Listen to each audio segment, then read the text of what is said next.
السلام عليكم ورحمة الله وبركاته. أبطال تانية ثانوي عاملين إيه؟ يا رب تكونوا بخير. إن شاء الله النهاردة معانا يونت 8 بعنوان Creating a Better Community. وأول حاجة معانا في اليونت هي الجرامر، والجرامر اللي على معالم عليك بيتكلم معاك على الإلزام والضرورة والنصيحة. بس قبل ما ادخل معاك على الجرامر تعالى كده اقول لي ما عليك على قصة حصلت مع احد الموظفين في شركة ما. كان في هناك موظف وكان في مدير. المدير قال للموظف انت لازم تلبس بدلة سودا. الموظف الغلبان رجع البيت فلقى مراته، فمراته قالت له انت ليه بتلبس بدلة سودا؟ فالموظف قال لها انا مضطر ان البس بدلة سودا. تعالى كده خد لي المثالين دول وافتح لي صفحة جديدة ومخف معايا. يبقى المدير قال للموظف انت لازم تلبس بدلة سودا. اسأل سؤال وما عليك ترد عليا. هو مين صاحب السلطة؟ يعني مين اللي يمشي على التاني؟ كلمة مين اللي تمشي على التاني، المدير ولا الموظف؟ يعني كلمة الموظف هي اللي تمشي على المدير ولا كلمة المدير هي اللي بتمشي على الموظف؟ لا والله، ده كلمة المدير هي اللي بتمشي على الموظف. يعني المدير هو اللي معاه السلطة على الموظف. تمام كده حبيبي؟ تمام. يبقى انا معايا المدير هو صاحب السلطة، فلما المدير اللي هو صاحب السلطة ده يدي قرار او يدي امر، اي حد صاحب سلطة يدي امر فيستخدم كلمة اسمها must. must. لكن اللي ما معوش سلطة ومراته سألته انت هتلبس بدلة سودا ليه؟ فقال لها انا مضطر ان انا البس بدلة سودا.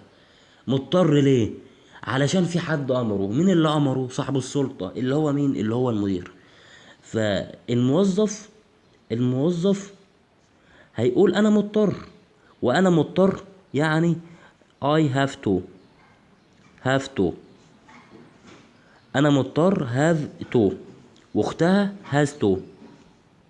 يبقى انا مضطر كلمة مضطر has to و have to. لكن صاحب السلطة يستخدم كلمة لازم تعمل كذا. لازم بقى دي اللي هي ايه؟ لازم دي اللي هي كلمة must. طب انت ممكن تبقى صاحب السلطة على نفسك؟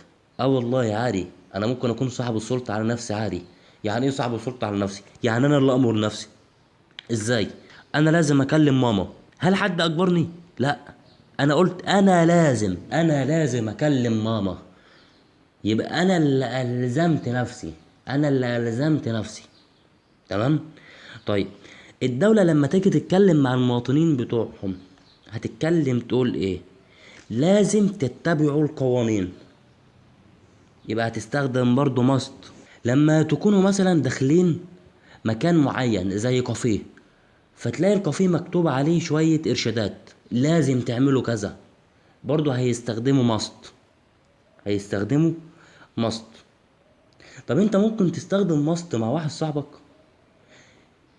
بص بقى الحتة دي، لو صاحبك دخل عليك قوي، يعني بتعتبر نفسك وخايف عليه بجد وعايز تديله نصيحة قوية، عادي استخدم ماست عادي. لكن لو هو صاحبك بس مش قوي وعايز تنصحه بحاجة، تستخدم ايه؟ تستخدم كلمة اسمها should وعكسها shouldn't. should يعني ينبغي انك تعمل كذا، ولا ينبغي انك تعمل كذا. نصيحة ودية كده برفق. تعالى كده يا باشا ندخل على المذكرة بتاعتنا ونشوف بتقول ايه. يبقى اول حاجة معانا هي كلمة must وعكسها mustn't. هنجد دلوقتي العكس mustn't، بس ركز بس في must.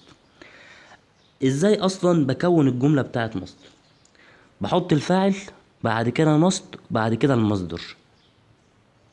مثال drivers must follow traffic rules. يبقى must هنا جه بعدها ايه؟ جه بعدها الانفينيتيف. جه بعدها المصدر، جه بعدها المصدر. بس خلي بالك، ده انت لو معاك فاعل يعني الجملة بتاعتك مبنية للمعلوم. لكن لو انت ما معكش فاعل وبدأت بالمفعول يعني الجملة بتاعتك مبنية للمجهول، فانت هتنزل بالمفعول بعد كده تجيب مصدر. طيب ما هو اي مجهول محتاج لتصريف تالت ومصدر بيجي بعدها الانفينيتيف، فانت هتجيب كلمة بي. يعني هيكون مفعول must be والتصريف التالت. مثال: traffic rules must be followed by drivers. طب انا عايز انفي ازاي؟ بكلمة not. you mustn't break traffic rules.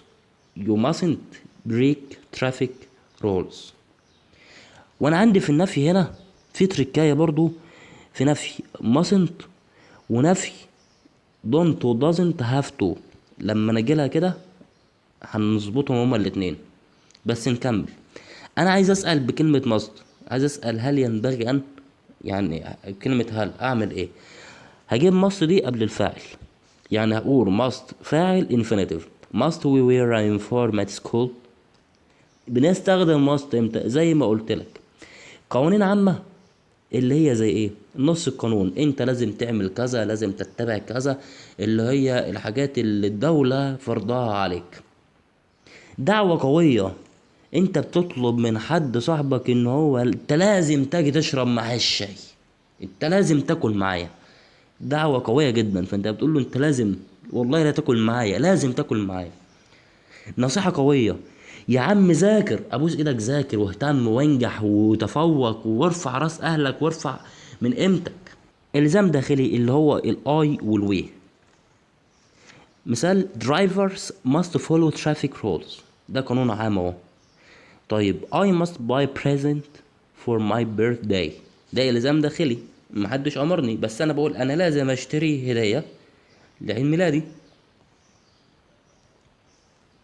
You must come and have dinner with us. دي دعوة قوية، انت لازم تجي معانا عشان تتناول الغداء بتاعك. You must stop smoking. انت لازم تقف، لازم تقلع عن التدخين. It's destroying your health. هتدمر صحتك. طب التعبير عن المنع: mustn't والانفينيتيف يجب ألا. You mustn't park your car here. ما ينفعش تركن سيارتك هنا. طيب غير mustn't: it's banned, forbidden, prohibited. تو المصدر معناه ممنوع، ممنوع. مثال: it's banned أو forbidden أو prohibited to park your car here. ممنوع إنك تركن السيارة بتاعتك هنا. طب ممكن استخدم ايه تاني؟ ممكن استخدم subject be اللي هو am و is و are. ban, forbidden, prohibited from verb ing برضو معناها ممنوع. you are banned, forbidden, prohibited from parking your car here. انت ممنوع من ركن السيارة هنا. نستخدم ايه تاني؟ ممكن استخدم illegal against the law تو المصدر. it's legal او it's against the law to park your car here. ممكن استخدم ايه خامس؟ ممكن استخدم be not allowed او be not permitted تو المصدر اللي هو معناهم غير مسموح. it's not allowed, it's not permitted to park your car here. ممنوع انك تركن سيارتك هنا. طيب ندخل على حاجة اسمها have to و has to. have to و has to، وبعد كده نظبط بقى mustn't و don't و doesn't have to اللي انا قلت لك عليها. have to has to، نرجع للمثال بتاعنا اللي هو انا مضطر. انا مضطر. الموظف لما استخدم قال انا مضطر البس البدلة هيستخدم I have to او he has to، هو مضطر ان هو يعمل كذا. يبقى هو have to و has to معناهم مضطر. الجملة بتتبني ازاي؟ في المعلوم انا بنزل بالفاعل، في المجهول انا بنزل بالمفعول، وطالما مجهول فانا محتاج تصريف تالت. بنزل بهافتو وهاستو والمصدر. طيب التصريف التالت ما ينفعش يجي بعد هاف وهاستو، فانا هجيب بيه. مثال: I have to arrive at work at 8. مثال تاني: your exams have to be passed. طب انا عايز هنفي بايه؟ هنفي ب don't و doesn't have to. don't و doesn't have to. طبعا هذا هنا بيجي مع الفاعل المفرد، يعني ايه الفعل المفرد؟ يعني هي وشي وات واسم مفرد. لكن هاف بيجي مع الجمع، اليو والوي والذي والاسم الجمع ومعاهم اي، ومعاهم اي بتتعامل معاملة الجمع. طب ازاي اسأل؟ اسأل ازاي؟ اسأل بدو بدز، اسأل بدو بدز. يعني ادي دونت ودازنت، اسأل بدو بدز بس اقدمهم على الفاعل. يعني اقول دو داز بعد كده اجيب فاعل بعد كده هاف تو هو المصدر. do you have to wake early؟ انت بتستيقظ بدري؟ بستخدمهم امتى؟ قال لك والله للتعبير عن الزام خارجي زي الالتزام بالقوانين في مواقف معينة. I have to arrive at work at 8. My boss is very strict. أو my boss is very strict. مثال I has to pass his exams or the university won't accept him. لازم يعدي الامتحان، يبقى الجامعة أمرته، فهو عشان كده بيقول أنا مضطر إن أنا أعدي. الجامعة أمرته إن هو يعدي من الامتحان، فقال إن أنا مضطر أعدي من الامتحان. بعد كده بيقول لك أنت بعد كده بيقول لك إن أنت تقدر تستخدم need و needs to للتعبير عن الضرورة. I need to go to bed early أو he needs to go to bed early. لو أنا هتكلم عن نفسي فأنا باخد الفيرب من غير اس. I need to go to bed early أو he needs to go to bed early. تالت حاجة بيقول لي الماضي من has to و have to و must هو had to. يعني must و have to و has to الماضي بتاعهم واحد. had to I had to go to the doctor yesterday because I broke my leg. إن أنا رجلي اتكسرت فكنت مضطر إن أنا أو كنت لازم يعني إن أنا أروح للدكتور. طيب عدم الضرورة lack of necessity اللي هو مش لازم او مش محتاج. اقولها ازاي؟ don't و doesn't have to والمصدر، او don't و doesn't need to والمصدر مش محتاج، او needn't والمصدر والتلاتة بيساووا بعض. يعني اقدر اقول I don't have to wake up early tomorrow it's a holiday ان هو بكرة اجازة. او اقدر اقول I don't need to wake up early tomorrow it's a holiday. بعد كده نروح لاخر حاجة اللي هي didn't have to المصدر و needn't have to المصدر. وهنا بقى ايه المخمخة؟ افهم الحتة دي بدماغ شوية. didn't have to المصدر ده شيء لم يكن ضروري فلم افعله. نلاحظ هنا ان زمن الجملة ده ماضي بسيط، ماضي. وهنا needn't have to المصدر. needn't كنا بيجي بعدها المصدر، فهاف هنا ده المصدر من ايه؟ المصدر من هاد، وهنا في التصريف الثالث. يعني هنا نقدر نقول ان ده ماضي تام، ماضي تام. والحتة دي مهمة. يعني didn't have to المصدر ده ماضي بسيط، لكن needn't have والتصريف الثالث ده ماضي تام. طيب ايه الفرق بين didn't have to المصدر و needn't have والتصريف الثالث؟ didn't have to المصدر شيء لم يكن ضروري فلم افعله، ماضي بسيط ما عملتوش. لكن needn't have to والمصدر، لكن needn't have والتصريف الثالث اللي هو الماضي التام هو سمي ماضي تام لان اصلا الفعل تم وحصل اصلا، فده شيء لم يكن ضروري ولكنه فعلته تم، فعل تم، ما هو عشان كده حطيته في الماضي التام. لكن الماضي التام بيتكون من هاد والتصريف الثالث.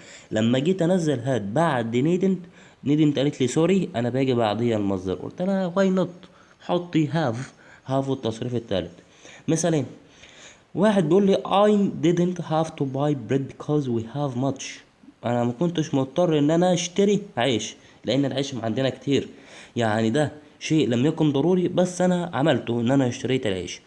I didn't have bought bread we have much. هنا ده شيء لم يكن ضروري ولكنه فعلته.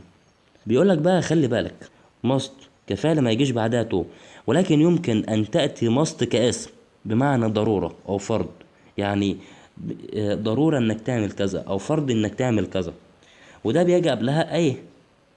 it's a must او it's a necessity. لكن في حاجة هنا اسمها it's necessary. necessity ده هنا noun، necessity noun، لكن necessary صفة، والصفة لا يأتي قبلها أو آن. فأقول it's a must to والمصدر، و it's a necessity to والمصدر، لكن ما أقولش it's a necessary، غلط، أقول it's necessary to والمصدر. طبعا معانا أمثلة. المثال على it's a must to المصدر it's a must to follow traffic rules، و it's a necessity to المصدر it's a necessity to follow traffic rules، و it's necessary to المصدر it's necessary to follow traffic rules. necessary هنا جاية من غير كلمة ندخل بقى يا باشا على الحل، نتأكد احنا فهمنا ولا لا. أول مثال بيقول لي we not wash these tomatoes it is important to do so. طبعا الجملة بتقول ان مهم جدا نعمل كده، مهم جدا، مهم جدا يبقى لازم، مهم جدا يبقى لازم، حاجة مهمة جدا يبقى لازم، يبقى must. يبقى أول حاجة must.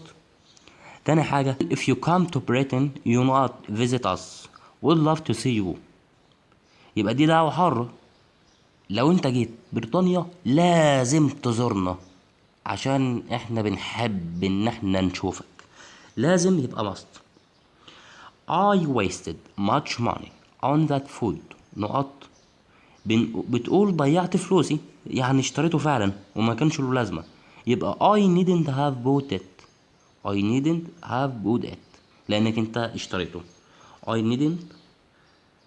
needn't have bought it. رابع سؤال بيقول your brother not get his passport before flying to the Netherlands. دي ضرورة خارجية وقوانين سفر، واخوك مفرد فهياخد has to. خامس سؤال بيقول لي he not tell me again I can remember everything he said. مش محتاج يقول لي تاني انا فاكر كل حاجة، ومش محتاج يبقى needn't to. اخر سؤال معانا بيقول لي since his car was being prepared he not to go to Alex by train. بما ان الجملة في الماضي was being وهو بيقول to go، يبقى نختار had عشان تبقى had to بمعنى اضطر للذهاب، يبقى had to. بس كده بطل، كان معكم أدهم رجب، والسلام عليكم ورحمة الله وبركاته.